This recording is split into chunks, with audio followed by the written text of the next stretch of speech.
My name is Claire Hadley. I am 34 years old, and the first time my father took something that belonged to me and gave it to my brother, it was a ceramic horse my grandmother painted by hand the summer before she died. I was 9. He told me Dustin needed it for a school project. Dustin was 11 and had never once mentioned a school project involving hand-painted ceramics. I never saw that horse again. That was 25 years ago. By the time I stopped counting, the total wasn't measured in ceramic horses. It was $418,000. That is not an estimate. That is the number I arrived at after 11 months of documentation, and it is accurate to the cent. I should probably tell you what I do for a living before any of this will make sense. When I walked into my grandmother's farmhouse for the last time, the one she left to me, the one I grew up believing would always be mine, my hand went to the doorframe the way it always did. Not out of nostalgia, out of habit. My fingers traced the wood grain looking for lateral separation, checking for moisture staining along the joint. I've been doing that to every structure I enter for 12 years. Before I check a room for memories, I check it for material integrity. I could smell the polyurethane on the kitchen cabinets from the front hallway, and I knew immediately it was a fresh coat, within the last 90 days, because the volatile organic compound off-gassing still had that sweet chemical edge that fades around day 100. Someone had been making cosmetic improvements to a property that was supposed to be sitting empty. I am a forensic construction auditor. I work for an insurance carrier that handles large commercial claims, collapsed retaining walls, failed foundations, buildings where someone cut corners on the steel reinforcement and then buried the shortcuts under drywall and landscaping. My job is to reverse engineer a structure's financial and material history by examining what is physically in front of me. I read invoices the way most people read novels. I cross-reference material costs against regional supplier pricing. I verify contractor licensing against state databases. I can tell you whether a $100,000 renovation actually cost $100,000, or whether $40,000 went into the walls and $60,000 went somewhere else entirely. That skill had exposed fraudulent construction claims worth millions over the past decade. It was about to dismantle my own family. I stood in that hallway with the polyurethane burning the inside of my nose, and I did not move. My hand stayed on the door frame. I felt the grain under my fingertips and I counted the exposed nail heads along the baseboard, 7, where the original trim had 12, which meant someone had replaced the baseboards with a cheaper profile and fewer fasteners. I was already running numbers I had not asked my body to run. Something in my chest went very still and very cold, and it stayed that way for the rest of the evening. Before I take you through what those numbers eventually showed, and what they cost every person in this story when I finally laid them out, I want to know something. What time is it where you are? Because I remember the time of every single incident on this list, not because I wanted to, because that is what 12 years of logging audit findings does to a person's memory. You start time-stamping your own life. Let me go back to the beginning. Not the farmhouse, earlier. My grandmother Nora Hadley raised me as much as my parents did. She lived on 47 acres outside of Sheridan, in a white clapboard farmhouse built in 1921 that she and my grandfather maintained with an almost religious discipline. When she died in 2011, her will was specific. The farmhouse and the 7 acres immediately surrounding it went to me. The remaining 40 acres of agricultural land went into a family trust to be managed by my father Gerald and split equally among his children, me and Dustin, upon his eventual passing. It was clean, it was documented.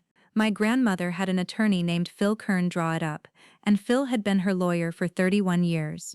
My father told me, when I was 23 years old and still processing grief so heavy I could barely eat, that it would be best if he managed the farmhouse for me. Just temporarily. Just until I finished my certification program, he said. You don't want to worry about a property right now, Claire. Let me handle the headache. That was the first entry in the ledger. Not a dollar amount, a permission. I gave him the keys and signed a short-term power of attorney that he told me was standard. The total at that point was $0, but the door was open. In 2013, Dustin announced he was starting a tech company.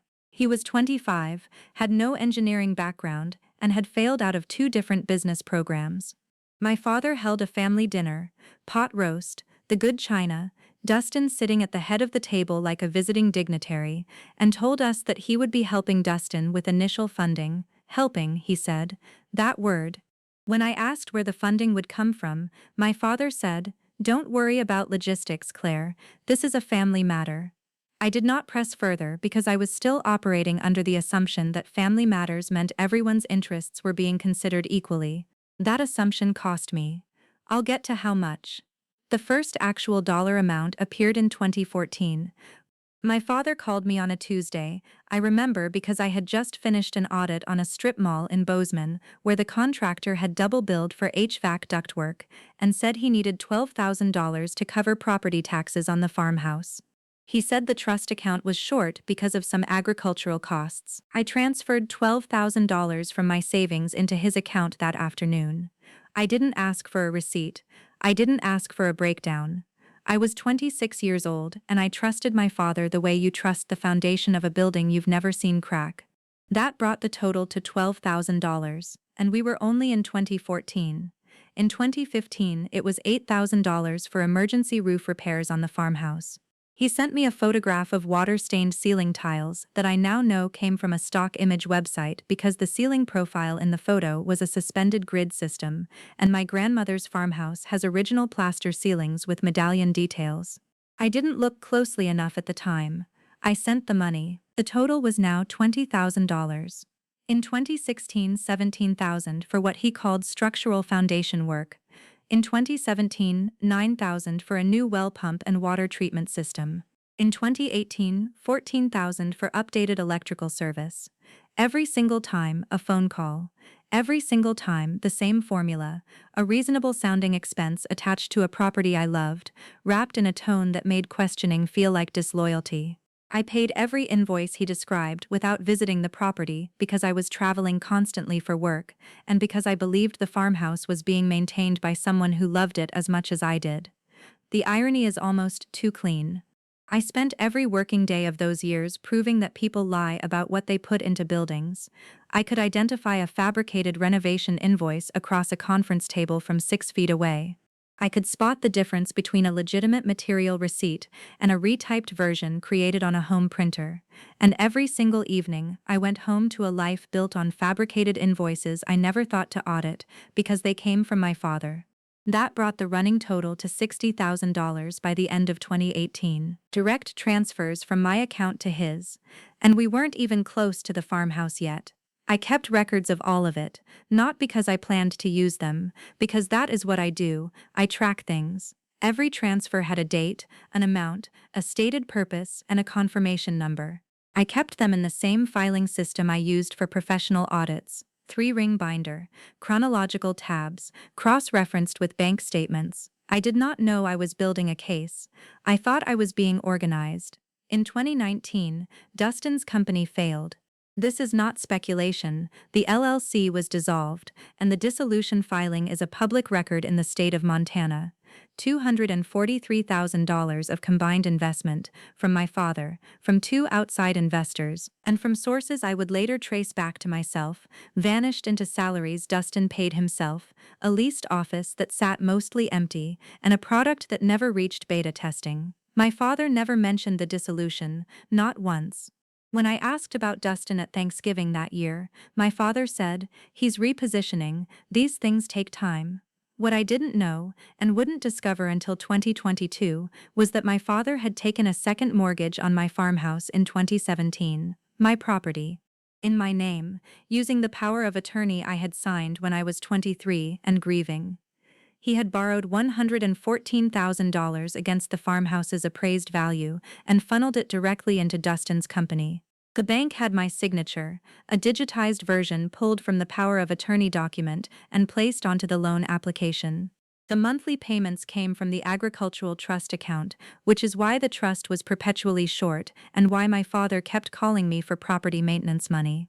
I was funding the loan payments on a mortgage I didn't know existed on a house I thought was sitting empty and safe.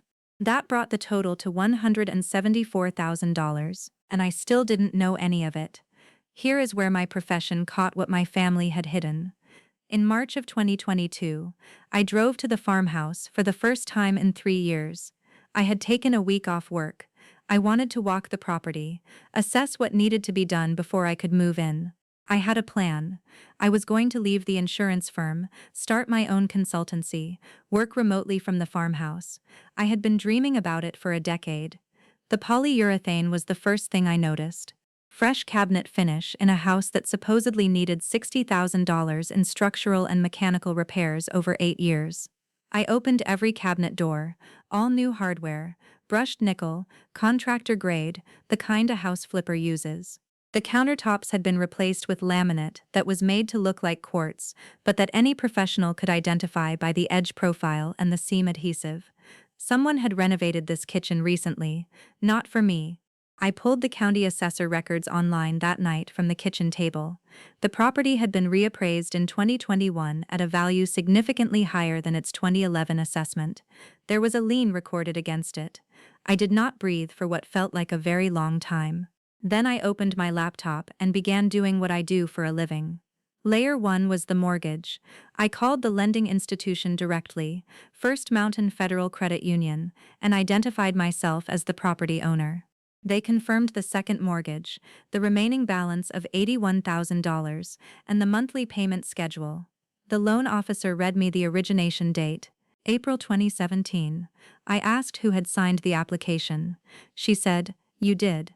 I said nothing for about 10 seconds. Then I asked her to send me a copy of the signed application by certified mail. She agreed.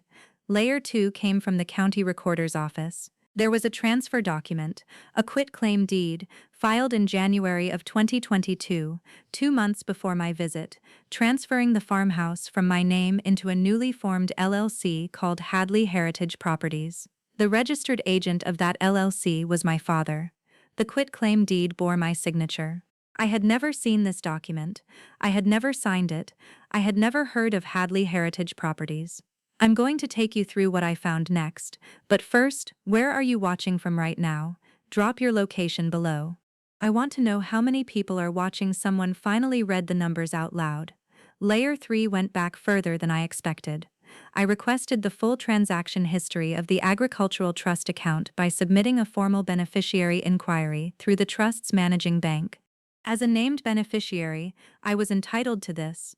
The records arrived 11 days later in a manila envelope so thick the mail carrier rang the doorbell instead of leaving it in the box. What those records showed was a pattern of disbursements to Dustin spanning not from 2013, when my father announced the startup funding, but from 2009, 4 years earlier. Monthly transfers of between $800 and $2,000 every single month, labeled as agricultural maintenance consulting fees. Dustin had never consulted on agriculture. Dustin could not identify winter wheat if it were growing in his bathtub. The total of those disbursements across 13 years was $167,000. That brought the overall running total to $341,000. Agricultural trust disbursements, my direct transfers, mortgage proceeds, and we were only in 2022. There was one more thing the total didn't account for. I found it 3 weeks later. Layer 4 was the sale. My father had listed the farmhouse, through the LLC he had created using my forged signature, with a real estate brokerage in Sheridan. The listing went live on February 14, 2022, Valentine's Day. A pending offer of $247,000 was sitting in escrow when I walked through that kitchen in March, smelling polyurethane. The cosmetic renovations I had noticed were not maintenance, they were staging. He was selling my grandmother's house to fund what I eventually confirmed was Dustin's second startup attempt, another LLC, this one registered in Dustin's wife's name. The total with the pending sale proceeds, $418,000. That is every dollar I can document. The true cost, the years, the trust, the home I was supposed to grow old in, has no number. Cold settled into my hands. I was sitting at my grandmother's kitchen table, the one with the burn mark from her cast iron skillet, and I pressed my palms flat against the wood grain and I went completely still. My breathing slowed until I could feel my pulse in my fingertips. I was not angry. Anger is hot. This was something else entirely. This was the quiet that comes after 12 years of reading falsified documents, when every pattern clicks into place simultaneously and the structure reveals itself as rotten from the slab up. I spent the next 6 weeks building the file. The forged quitclaim deed was the almost correct flaw that only I would have caught. Everything about it was competent. The formatting matched county standards. The notary stamp was a real notary who my father had used before. The date was plausible, but the signature. My signature has a specific characteristic that I developed unconsciously from years of signing audit reports with a particular pen grip. My capital C loops below the baseline before rising. The forged version looped above. It is a difference of perhaps 3 millimeters. A title company clerk would never notice. A bank officer would never notice. But I photograph my own signatures as part of professional documentation protocol because forged auditor signatures are an industry liability concern. I had 17 comparison samples on my work laptop. The slant angle was off by 4 degrees, and the pressure distribution, visible under magnification, showed a hesitation at the downstroke that indicated tracing rather than natural writing. I also pulled the metadata on the quitclaim deeds digital file. My father had emailed a scanned copy to the real estate agent. The file properties showed it was created on a machine named Dustin Laptop. Author field, D. Hadley. Dustin had created the document. My mother, Eleanor, existed somewhere in the middle of all this. Not innocent, not the architect. She was the person who answered the phone when I called asking about the farmhouse and said things like, "Your father knows what he's doing," and "Dustin just needs a little more time." She signed the Christmas cards. She hosted the dinners where my father announced Dustin's latest venture while I sat at the other end of the table doing mental arithmetic on how much of my money was in those ventures. The first time she saw my evidence, she went pale and set her coffee cup down with a steadiness that told me she was working very hard not to drop it. She said, "Claire, I didn't know about the mortgage." I believe she didn't know about the mortgage specifically. I believe she knew about almost everything else. 3 weeks after the confrontation, she called me. She said, "I should have asked more questions. I should have asked any questions." I told her I heard her. I did not tell her it was fine. The confrontation happened in my father's study. The room he had built onto the back of his house in 2016, the year he charged me $17,000 for foundation work that never happened. Mahogany bookshelves, a desk he ordered from a catalog that sold replicas of Oval Office furniture, presidential pen set, framed photographs of himself at various industry dinners. He loved that room. He held court in it. When family visited, he would lead them in there and gesture at the shelves like a docent in his own museum. I arrived on a Saturday morning in September. I brought a single 3-ring binder. I asked Dustin to be there. I asked my mother to be there. I asked my Aunt Ruth, my father's sister, to be there because Ruth had been the farmhouse's closest neighbor for 40 years and had watched the renovations happen without being told why. I set the binder on the desk. My father looked at it the way you look at a menu you didn't order from. I opened to the first tab and began reading. April 2017. Second mortgage originated against property at 1140 Creek Road in the amount of $114,000. Signature on application, forged. My father said, "That's dramatic, Claire. I had power of attorney." I turned to the next tab. January 2022. Quitclaim deed transferring property into Hadley Heritage Properties LLC. Signature on deed, forged. Document created on a device registered to Dustin Hadley. My father's jaw tightened. He said, "You're making this into something it isn't. Everything I did was to protect this family's assets." Dustin spoke for the first time. "Dad, maybe we should talk about this privately." His voice was thin. My father turned to my mother. "Eleanor, tell her I've been managing everything responsibly." My mother said nothing. She was looking at the binder.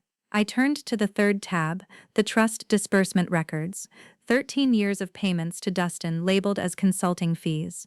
My father said, "Those were legitimate expenses for the trust's agricultural operations."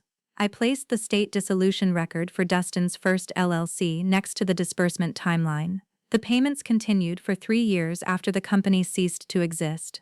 "You're twisting numbers, Claire. You always do this. You and your audits and your little binders. This is a family, not a courtroom. After everything I have done to hold this family together, you sit there with your spreadsheets and accuse me of..." Claire has always been like this. Ask anyone. She counts everything. She can't just be part of a family without turning it into an investigation. 3 tactics. Denial. Reframing, credibility attack. Then Ruth spoke. Ruth, who had never raised her voice at a family gathering in her life. Ruth, who had been a county clerk for 28 years and whose signature appeared on half the property records in the Sheridan County Recorder's office. She said, "Gerald, I notarized the original deed transfer from Mom to Claire in 2011. The quitclaim filed in January does not match the signature I witnessed, and I have my own notary log from that year showing the original transaction. I brought it." She placed a small leather-bound book on the desk next to my binder. The room changed temperature. My father looked at Ruth as though she had walked in from a country he didn't know existed.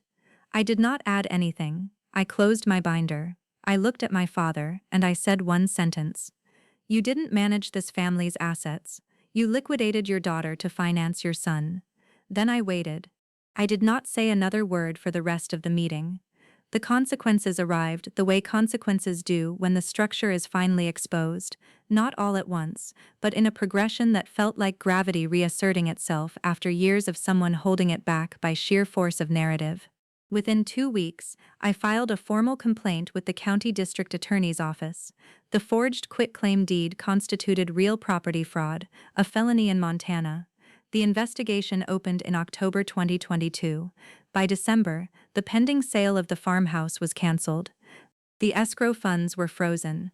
The real estate brokerage, upon learning that the listing LLC was created through document fraud, terminated their agreement and reported the incident to the Montana Board of Realty Regulation.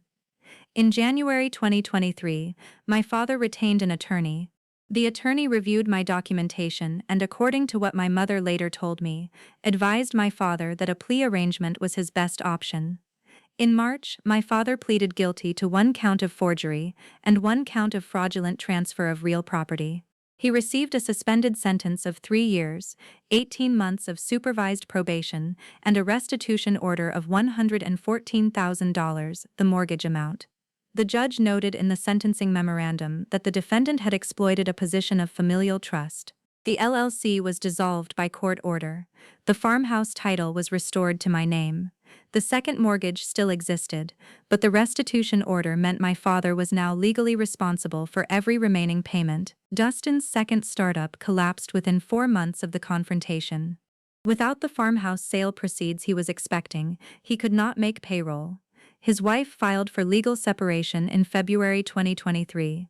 I learned this not from Dustin but from a mutual cousin who saw the filing in the county records. Dustin called me once, in April. He said, "I didn't know about the mortgage either, Claire." I said, "You created the quitclaim deed on your laptop, Dustin."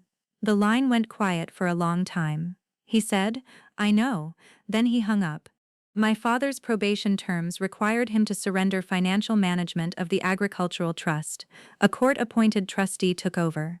The first quarterly report showed that the trust's actual agricultural revenue had been healthy for years, more than sufficient to cover all property taxes and maintenance.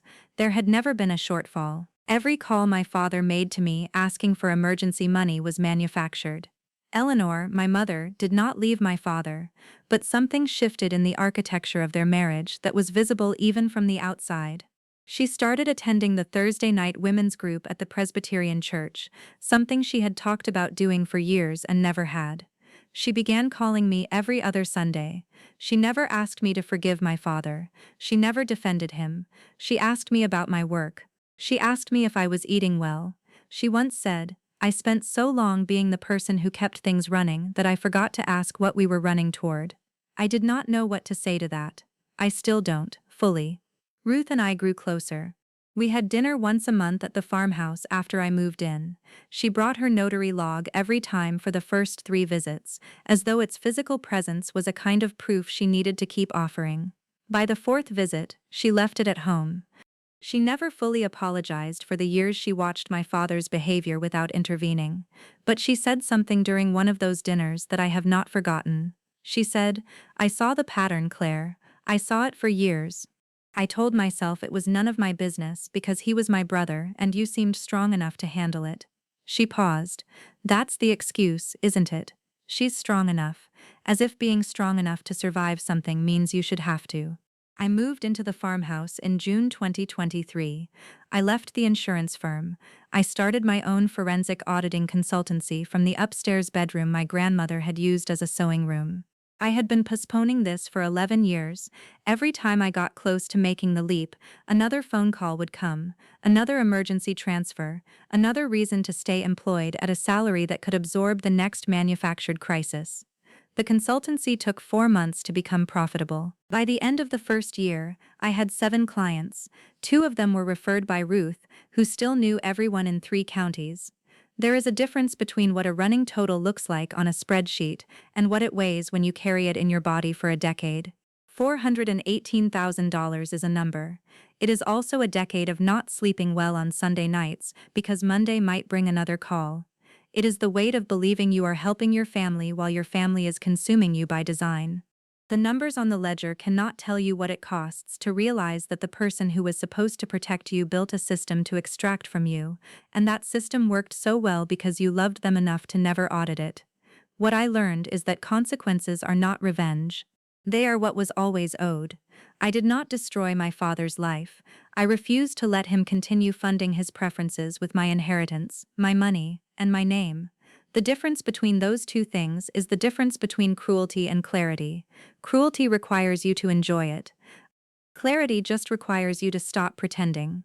Some nights I sit at my grandmother's kitchen table with a cup of coffee and the window open to the pasture, and I can hear the creek running behind the property the way I heard it when I was 9 years old, and this place felt like the safest structure in the world. The running total is still in my binder. I keep it in the bottom drawer of my desk. But the number I look at now is a different one, the balance in my own business account, earned by my own work, spent according to my own judgment, in a house that has my name on it because my grandmother put it there and I put it back. If you sat down tonight and added up everything you have given to the people who call you family, not in gratitude but in obligation, not in love but in manufactured emergency, what would the total be, and what would you do if you saw it written down? This story is a fictional narrative created for entertainment, education, and dramatic reflection. We hope it reminded you that your dignity is not negotiable, and that setting a boundary, even a painful one, can be an act of love for yourself and everyone the pattern would have reached next.